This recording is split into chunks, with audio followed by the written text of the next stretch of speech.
السلام علیکم۔ آج ہم پاکستان کی معیشت میں جو پچھلے ہفتے ہلچل رہی اس پر ایک نظر ڈالیں گے۔ کچھ اہم خبریں ہیں، رپورٹس ہیں، تو کوشش کریں گے کہ سمجھیں کہ آخر چل کیا رہا ہے۔ جی بالکل۔ تو آئیے شروع کرتے ہیں۔ سب سے پہلے بین الاقوامی مالیات کی بات کر لیتے ہیں۔ ایک اچھی خبر آئی ہے ایشیائی ترقیاتی بینک ADB سے۔ انہوں نے پاکستان کے لیے کوئی $800 ملین کے قرض اور گارنٹی پروگرام کی منظوری دی ہے۔ جی اس کا مقصد تو بتایا جا رہا ہے کہ مالیاتی استحکام لانا ہے اور سرکاری مالی معاملات مطلب پبلک فائنینشیل مینجمنٹ کو بہتر بنانا ہے۔ بالکل، اور ADB کی طرف سے ایک اور بھی تو پیش رفت ہوئی ہے ریکوڈک منصوبے کے لیے۔ ہاں وہ جو بلوچستان میں تانبے اور سونے کی کان کنی کا بڑا پروجیکٹ ہے، اس کے لیے بھی کوئی $410 ملین کا فائنانسنگ پیکج منظور ہوا ہے۔ بیرک گولڈ چلائے گی اسے۔ دیکھیں یہاں یہ بات اہم ہے کہ ADB جیسے ادارے کا شامل ہونا، خاص طور پر ریکو ڈیک میں، یہ ایک طرح سے بین الاقوامی اعتماد دکھاتا ہے۔ مطلب طویل مدتی سرمایہ کاری اور وسائل کے استعمال کی طرف اشارہ تو ہے۔ صحیح کہا، لیکن یہ بھی تو بیرونی فائنانسنگ ہی ہے نا؟ جی بالکل، اور اسی بیرونی انحصار کا دوسرا رخ دیکھیں تو قرض کے اعداد و شمار ہیں۔ ہاں، وہ تو کافی تشویشناک لگ رہے ہیں۔ تازہ ترین رپورٹ کے مطابق پاکستان کے بیرونی قرضے اور واجبات کوئی $130 ارب تک پہنچ گئے ہیں۔ جی تقریباً، اور اس میں سے بھی یوں سمجھیں تقریباً 58% امریکی ڈالر میں ہے۔ اوہ! تو اس کا سیدھا مطلب یہ ہے کہ ڈالر کی قیمت میں ذرا سا بھی فرق آیا، ہماری قرض کی ادائیگیوں پر بہت بڑا اثر پڑتا ہے۔ یہ معاشی منصوبہ بندی کو بہت مشکل بنا دیتا ہے، ایک غیر یقینی سی کیفیت رہتی ہے۔ بالکل۔ اچھا، اب ذرا مقامی مارکیٹ کا رخ کرتے ہیں۔ پاکستان اسٹاک ایکسچینج PSX میں تو کافی تیزی کا رجحان ہے۔ KSE 100 انڈیکس جو مارکیٹ کا مین بیرومیٹر ہے، وہ اپنی تاریخی بلند ترین سطح تک گیا، 1,51,000 سے بھی اوپر۔ ہفتے کا اختتام بھی تقریباً 1,49,500 پر ہوا، جو کوئی 2% اضافہ ہے۔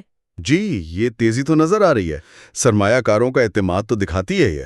اس کی وجوہات میں وہ بہتر کارپوریٹ نتائج، زر مبادلہ ذخائر کا مستحکم ہونا، یہ سب شامل ہیں۔ لیکن بڑا سوال وہی ہے کہ کیا یہ تیزی پائیدار ہے؟ کیا یہ صرف مارکیٹ کا موڈ ہے یا واقعی معیشت کی بنیادیں اتنی مضبوط ہو رہی ہیں؟ یہ دیکھنا ہوگا۔ صحیح۔ اچھا، بینکنگ سیکٹر سے بھی ایک خبر ہے۔ موڈیز نے پاکستان کے 5 بڑے بینکوں کی ریٹنگ بہتر کی ہے۔ الائیڈ، حبیب، MCB، نیشنل اور یونائٹڈ۔ ان کی طویل مدتی ڈپازٹ ریٹنگ CAA2 سے CAA1 کر دی ہے۔ ہاں یہ حکومت کی اپنی کریڈٹ ریٹنگ میں بہتری کے بعد ہوا ہے، تو یہ ایک مثبت اشارہ تو ہے۔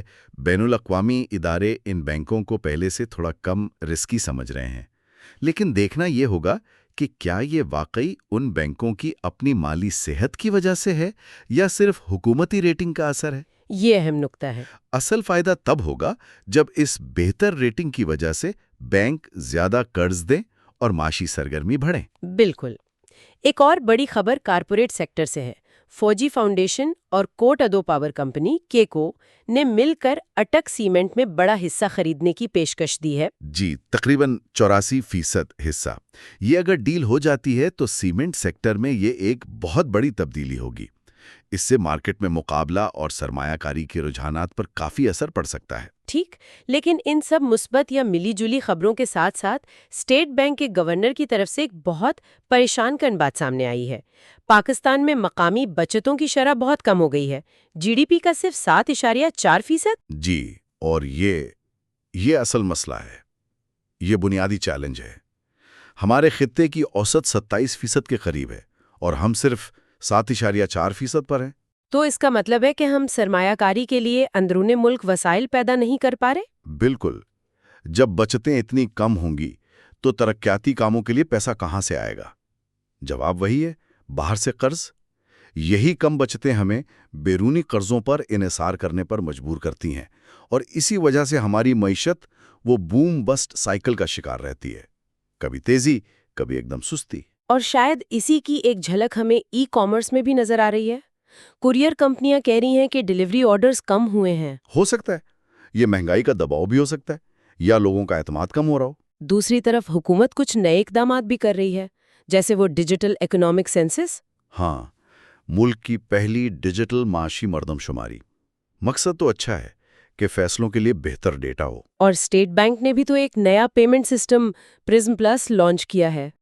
تیز، زیادہ محفوظ ادائیگیوں کا نظام۔ یہ دونوں اقدامات، ڈیجیٹل مردم شماری اور نیا ادائیگی نظام، اہم تو ہیں۔ بالکل، ڈیٹا پر مبنی پالیسی اور محفوظ ڈیجیٹل لین دین ضروری ہیں، لیکن اصل بات ان کے مؤثر نفاذ کی ہے۔ ٹھیک، اور SECP نے بھی 2 کام کیے ہیں۔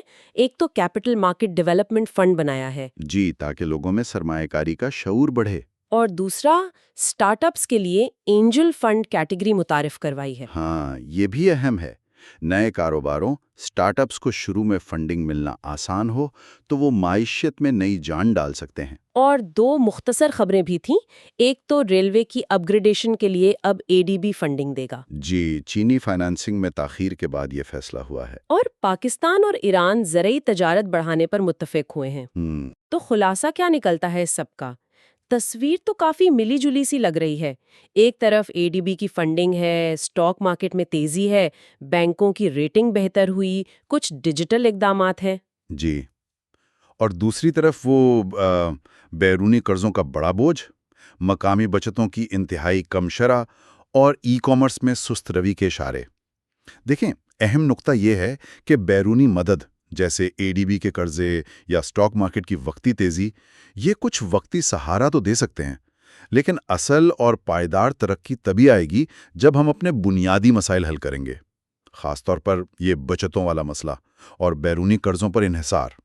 تو یہ جو نئی پالیسیاں آ رہی ہیں، ڈیجیٹلائزیشن، اینجل فنڈز، کیا یہ کافی ہوں گی؟ یہ صحیح سمت میں قدم تو لگتے ہیں، لیکن کیا یہ واقعی ان بنیادی کمزوریوں کو دور کر پائیں گے؟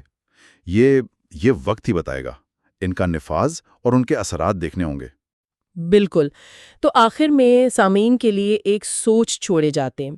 یہ سب چیزیں، قرض، سرمایہ کاری، کم بچتیں، نئی پالیسیاں، یہ آپس میں کیسے جڑی ہوئی ہیں؟ کیا مقامی بچتوں کی یہ کمی اور بیرونی فنڈنگ پر یہ انحصار ایک ایسا چکر ہے جسے توڑنے کے لیے یہ نئے ڈیجیٹل اور سٹارٹ اپ والے اقدامات واقعی کافی ثابت ہوں گے؟ اس پر ضرور سوچئے گا۔ سننے کا بہت شکریہ۔